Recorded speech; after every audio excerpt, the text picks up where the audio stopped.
It's 25 to 9, mornings around Tasmania. Is school going back and what's it going to look like? How are teachers feeling around Tasmania in the state school system?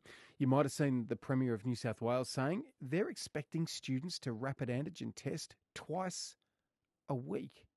Over 10 weeks, it'll mean 24 million tests are required. I'm quoting from news.com.au this morning there.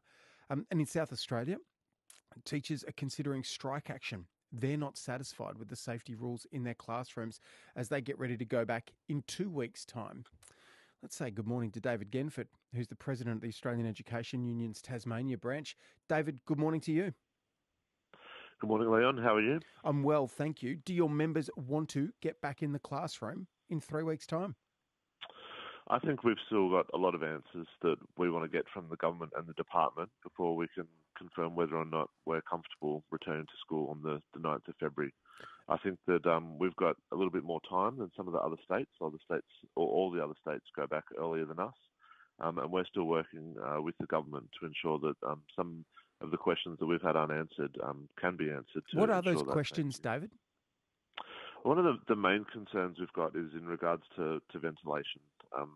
Public Health have said that the main way to get through this is to vaccinate and ventilate. And where our concern is that when a ventilation audit of sorts was done last year, all that was done was a review of external windows.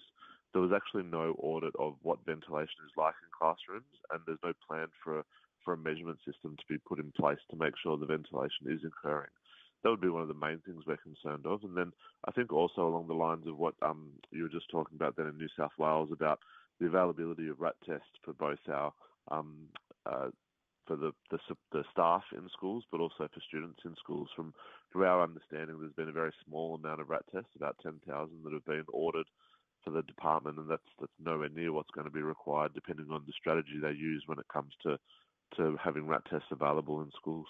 Well, indeed, based on if you divide the New South Wales project and adopt their numbers, you might need 1 million or more RAT tests to do twice weekly testing for students and teachers across the state, across a term. Is that something that you would like to see considered so teachers would know what level of COVID existed in their classroom and that could be planned around? I think we're seeing other industries calling for RAT tests to be used. So I think it would make sense that's definitely something that the government should be considering for schools. We want to ensure that we've got safe learning spaces, and especially when we've got our primary school cohorts where we're not going to see students double vaccinated until towards the end of term one. We need to make sure we're doing everything we can to provide a safe learning environment.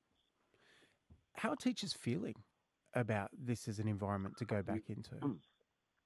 I think there's definitely there's anxious feelings out there. I think because there's a lot of uncertainty about what the plan actually is going forward. We want to see the government put forward a plan. They say that there will be one. We don't have a date for when that will be released. And I think when you've got that uncertainty and unassuredness of what's going to happen, what are the expectations, then you're going to have people that are sitting at home anxious when really they should be trying to relax and enjoy their break, which they've deserved from a very busy couple of years getting through all of this. I think that we want to know what's going to happen if a student has COVID in their classroom, if a student has COVID in their school. What happens when the likelihood of there's going to be a lot of teachers out who are being sick, and we're unable to collapse classes like we usually do because of social distancing measures. So what will happen? What are the answers that you've heard? They're the most obvious questions. What happens when you have 2 cases in your classroom, when potentially a teacher is sick or needs to support someone in their family who is sick?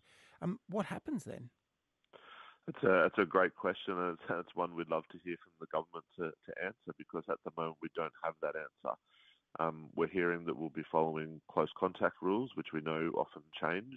But we want to make sure that our members are feeling safe, and not just our members, it's the whole community. We've got lots of parents that have reached out because they're concerned about, well, do I send my kid to school because is it going to be safe? And until we get answers to questions like that, we don't know. So we've started having briefings with the department weekly, which we'd like to see increase to more than once a week. And from that first meeting, we've got lots of questions unanswered, and we'll meet with them again this week. And we're willing to meet as regular as we can, because we want to ensure that those are the questions we do know, and we can simply say, well, this is what will happen.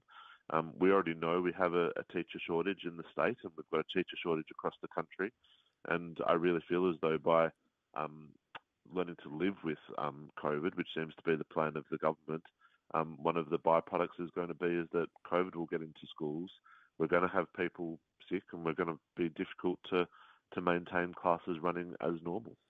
Indeed, the challenge of finding relief teachers will be a difficult one to manage.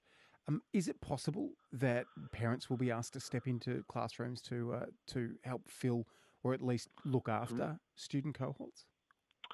I don't think we'll go down the line of parents. I think we've seen other states call out for retired teachers to put their hands up to come back to schools, but a lot of people of that age bracket are apprehensive of getting back out into a school environment. You're going to have lots of students. I really feel for our regional schools and our hard-to-staff schools, because they already find it difficult to find relief teachers. Add to this the COVID and the extra sickness there's going to be. What support is there going to be along those lines, and what support will there be for relief teachers who are the casualised workers of our workforce? And if they get COVID, what's going to happen to them? Are they going to be supported so that they actually feel confident going to schools, knowing that if they get sick themselves, they'll be supported by the department? So again, questions we've put forward, and we'd love to hear from them.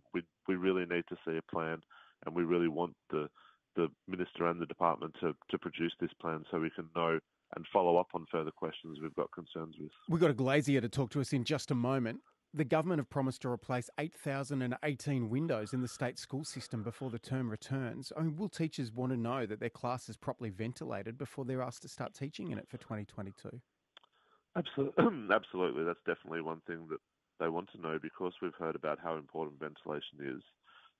We want to be able to provide that information to them and say that a true ventilation audit has happened, whether it be carbon dioxide monitors that are available to schools. They can actually monitor classrooms and do spot checks. If that's the solution, then let's go down that path. So, but are you saying, way? David, that you don't want your members teaching in classes that aren't adequately ventilated?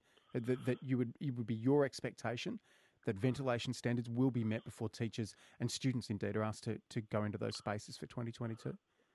I think our staff should always have safe workplaces to learn in, and from what our understanding is, if a room is not ventilated, then it's not safe to be working in. I understand the government has purchased about 3,000 air purifiers, which have been sent out to schools, so that the classrooms that don't have external windows will have those put in place. But again, has there been actually any evidence done to make sure that's going to provide adequate ventilation? And what does public health suggest is adequate ventilation?